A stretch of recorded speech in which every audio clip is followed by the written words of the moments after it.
So Operation or Evolve, the programme, which is an Essex Police programme with which we are engaged, is their response to the requirement resulting from Treasury announced further reductions in expenditure on policing that was made back in June, I think, was the announcement.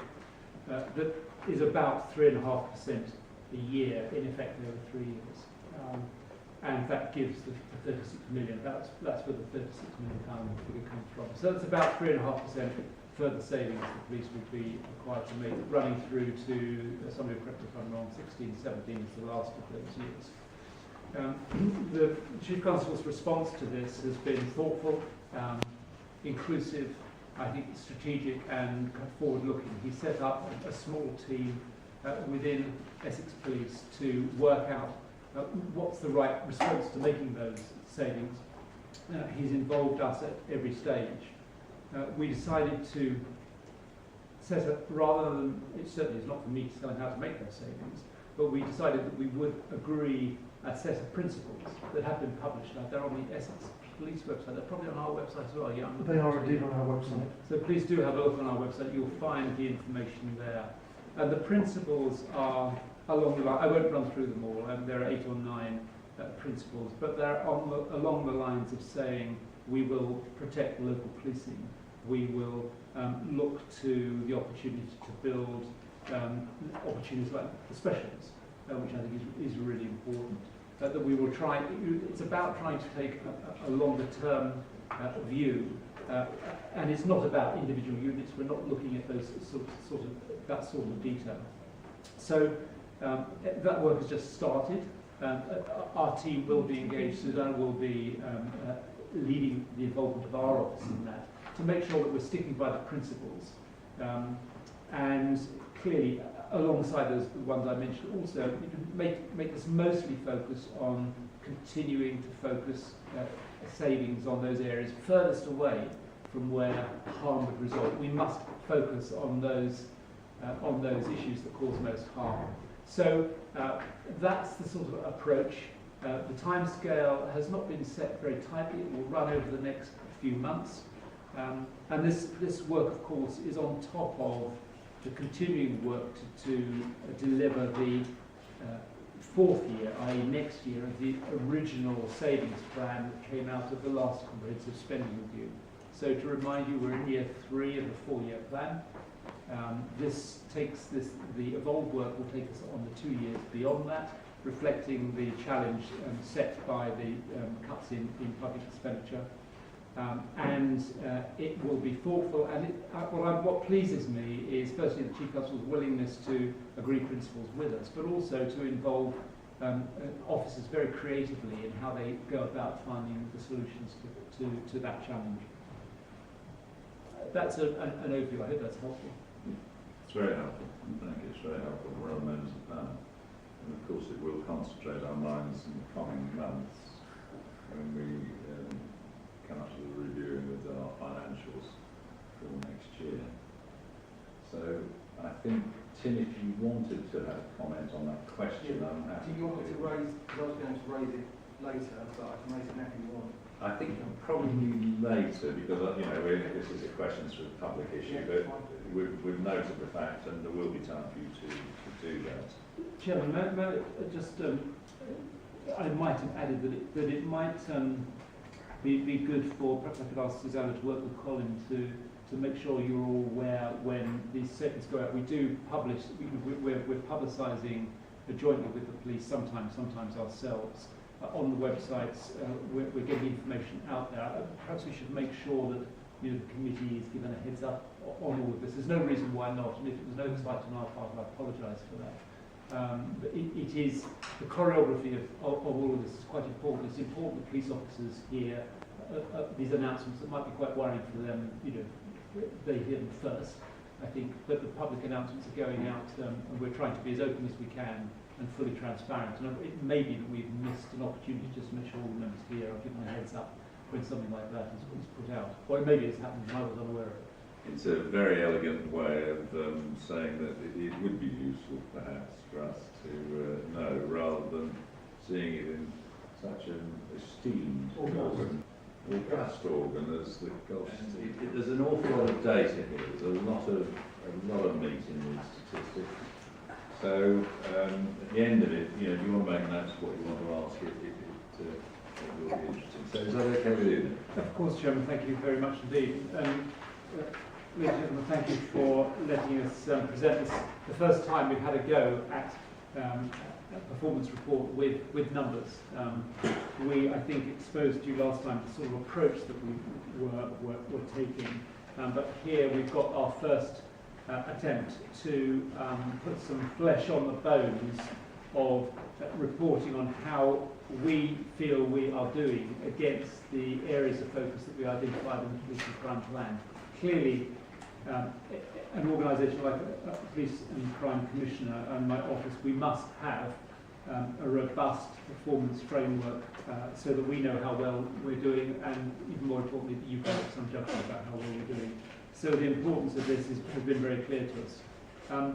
The challenge of getting it right has also been very clear to us from day one. I think we've shared it with you orally.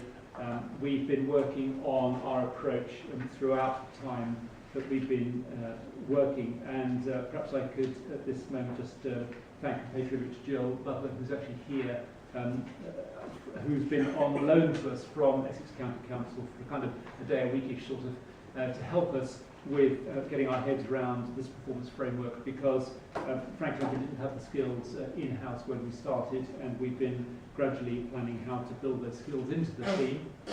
We have this week made an offer to somebody to be head of scrutiny and performance, so I'm hopeful that we will have somebody on board soon. So this report, and we should focus really on the first of the three reports. The other two, I'm very happy for us to discuss in any detail you like, but just to mention what is there in that pack. The first report is the report which deals, Appendix 1, is how we're trying to report and understand what impact we're having by specifying the areas of focus that we've done, by operating in the way that we are operating, and that's the one we should focus on. The other two are the reports that month by month I receive from the Chief Constable. One headed a performance update, the second a performance summary. They're the reports I receive and go through in great detail with the Chief Constable every month, so that I can understand how he is doing for his part of this our work to improve community safety across Essex. The monthly performance update is presented in a format which is very close to and reflects the areas of focus that we have in our Police and Crime Plan. Second is a more traditional summary of crime type by crime type, Essex Police performance and crime data across the county, district by district. So there's a tremendous amount of detail in that.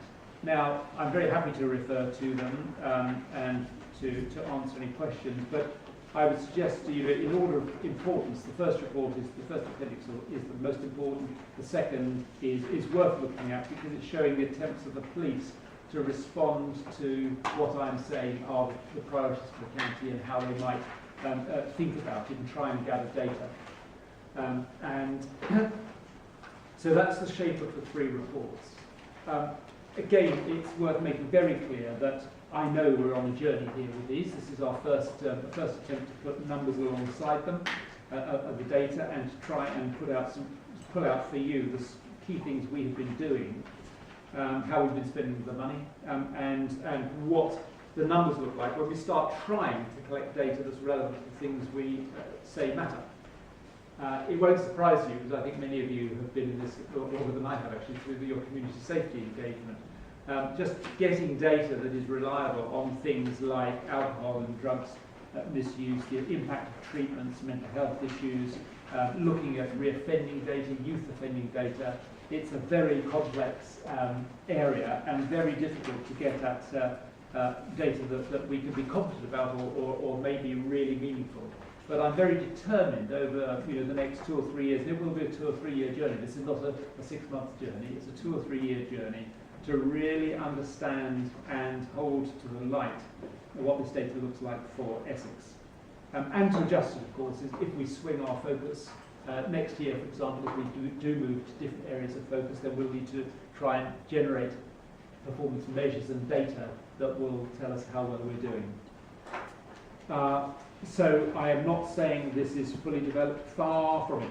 And you will find, I'm sure, lots of areas to challenge, ask about, to kind of pick holes in. And to be honest, I really welcome that, because this is, you know, it is for you to judge our performance.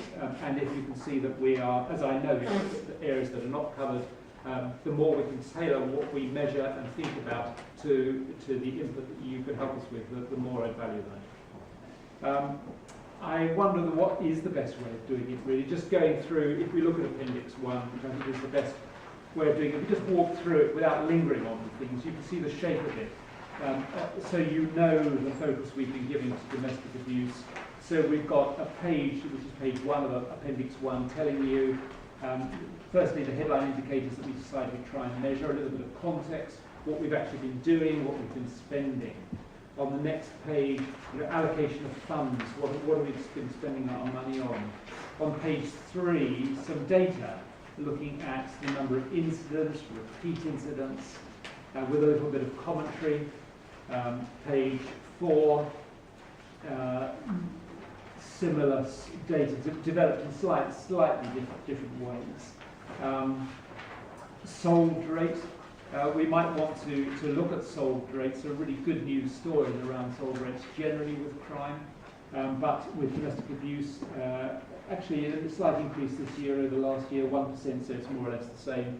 You know, more to be done in that space. Some raw numbers on page 5, and a rather complicated table on page 5 about domestic offences of proportion of all crime. That needs a little bit of interpretation. It kind of works, but we're trying to put this into context. So there are some pages on domestic abuse, and so we go on through similar areas of focus, supporting victims of crime, one of the important things we said we would care about. So exactly the same sort of format, and I won't go through line by line or pull particular pieces out, but just give you the shape of it, because I'm sure you'll want to come back. And this is about us understanding, okay, how can we measure that? How can we know if we are supporting victims of crime? We can look at some hard data, we can look at some soft data, we can meet with victims. There are a number of things we have been doing and are thinking of doing, but we do need to get some feedback, and you'll see some quantitative feedback, particularly on page 8. And so we go on to the other areas, offending, youth offending and re-offending, just to help you through that. This is probably, I think my colleagues would tell me, this is where getting reliable data is probably the most difficult that we found. Certainly this year, working very closely with the probation service, trying to understand about new, is it the table at the top of page 11, for example, new entrants to the criminal justice system, and they've been spread out there per 100,000 population, and then going on to numbers who reoffend. And we frankly find some of this data confusing, not necessarily hugely reliable, but goodness me, we've had some very interesting discussions. I could pull out, can I immediately justify it? Not Lindsay probably can, but we looked around the county, imagining that Southend would have a really rather good results, because we've been very impressed by what we've seen and heard that's going on in Southend with the triage work with young offenders. When we look at the data, it tells not necessarily quite the same story, so it's leading to some very helpful and challenging discussions. And as you see, we go on alcohol, drugs, and mental health. And you recall these are all the areas of focus we talked about. We go on to page 20 with a much harder data about road safety, improving roads, reducing the amount of harm on roads, and into another very difficult area after there about crime prevention. How do you measure crime prevention? Well, we're not sure we yet know, but looking at the solve rate, obviously by definition the perpetrator and the victim are known to one another, So police are not going to have to search for the perpetrator. Could you just give us an extra page number? Sorry, Yes. this is on page 4. So I just wonder how the what exactly sole break means in that particular context. Well, I have my policing advisor here in the back row as well, Chief Inspector Ed Wells, because some of these do get quite complicated. Let me have a go at an answer to this. These are offences recorded. So an offence may be recorded. Police respond to a domestic abuse incident, and it's clear that an offence has been recorded. But for all sorts of reasons, that having been recorded, it may not go through to a prosecution. And in domestic abuse cases, there are really quite a large number of cases where, of course, the victim may not want to pursue that investigation. And my guess is, actually, you know, 40, what we're talking about, sort of 40% is a relatively high sole break actually for most crimes. But as you correctly said, the police may know very well who did it. But taking that case successfully to court to an outcome where somebody is charged, actually where somebody is charged, I think is the thing that we're looking at here. Will often break down because the victim will not want to go through with a prosecution. May indeed withdraw their willingness to give evidence. I think that's probably the main reason. Do you mind if I consult you? You're more than that. Thank you, Chair. No, I think this was really covered it in a lot of detail. And I think, Councillor, one of the points you raised is around whether we know who the offender is, and you're quite right. In almost all cases of domestic abuse, we'll know who that person is and we'll be able to find them. It's converting that into a sanctioned detection, which is a bit jargon, but taking that person to court.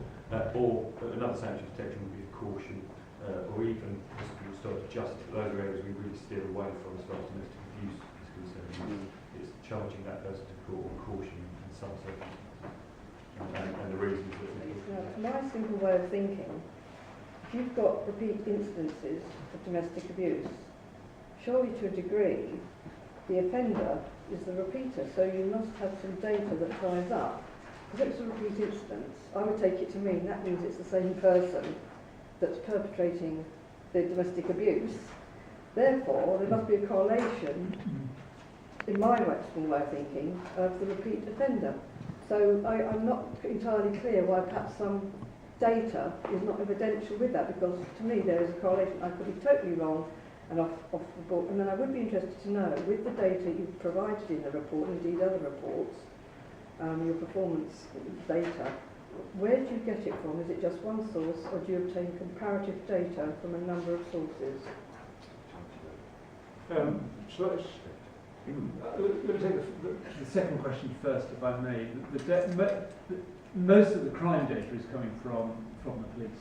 They are the only people who authoritatively record all crime. When we start to look at offender data, there's all sorts of, that's one of the challenges we've had. Probation service may have data, prison service may have data, police may have data. Trying to get that all to understand that correlation. Yeah. When it comes to crime, it is about the information has to come from the police. You might ask how confident I am in that. I'm actually pretty confident. I've devoted quite a lot of time and thinking to and challenge to how reliable police data is. I know that I think one of the select committees in Parliament is just about to look at police data. I think we may have touched on this before. In Kent, for example, data was found to be unreliable. I think Essex Police is probably as good as any, and is well audited, and I've got some confidence. But as I say, with offenders, there are other issues at work. When it comes to the offender data, the repeat, the reason why repeat victims of domestic abuse are recorded very carefully and understood very carefully by Essex Police is that a repeat victim of domestic abuse is at much higher risk than somebody who may be a one-off victim. So when you start to get repeat victimisation, it's a bit like antisocial behaviour as well. It escalates very much in how the police respond. So that data has been captured well and, again, has been well understood by the police. The offender data, you're probably right. We could probably make that assumption, but it's worth adding that some of these people, men and women, victims, will lead very chaotic lives. very chaotic lives. And I can think of a very recent case, a very serious case, where a person who was a victim of very serious crime, it was a different offender. But it was somebody who was a victim of domestic abuse. And I don't think the police have captured the data that we're now seeking in quite the way that we would have wanted. So this is about a bit of a journey of discovery from them. Their focus has been keeping the victim safe, rather than the perpetrator, if you take that point.